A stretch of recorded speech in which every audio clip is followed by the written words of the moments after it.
an extraterrestrial biological entity. We're flying over to Europe soon to take some tissue samples and do some DNA testing.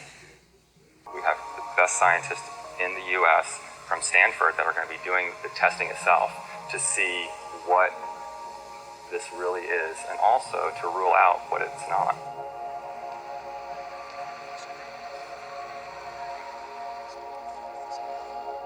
The initial reaction that I had is the same reaction that many of my colleagues here at Stanford and elsewhere have had when I've shown them, is that, wow, what is this?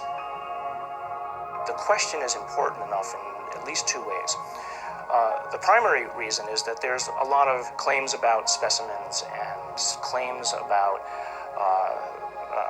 aliens. And of course, there's a lot of ridicule associated with that. So one of the best things that we should be doing, of course, then is bringing the best scientific techniques to bear. The techniques are available. The techniques are cheap. The answers are nearly absolute. So let's do it.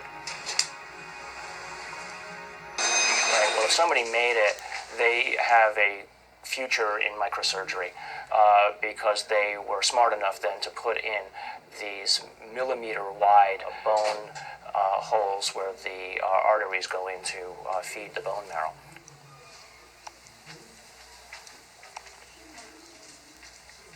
And so now the challenge is to prove what it is, right? My interest, frankly, is to disprove that it's anything unusual or anything paranormal. I would like to prove that this is human. I would like to prove that this is just an interesting mutation. But obviously, if you leave your mind open, or I should say, if you leave your mind closed to alternatives, you'll never see what those alternatives might actually be. In every situation with scientists, your reputation's at stake.